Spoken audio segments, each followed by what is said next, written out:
You are looking at Julian's pronunciation guide, where we look at how to pronounce better some of the most mispronounced words in the world, like this other curious word. But how do you say what you're looking for today? Let's learn how to pronounce this confusing expression once and for all correctly. If you want to learn more confusing related medical terms, make sure to stay tuned. I'll link to a few videos for you. You're going to learn from them.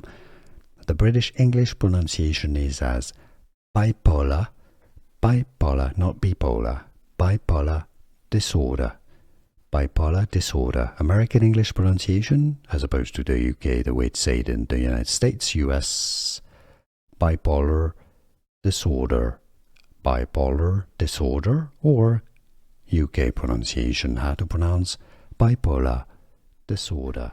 Here are more videos on how to pronounce more confusing words and names too many mispronounced. Like this video if you found it useful. I appreciate your support. I'll see you soon and thanks for watching.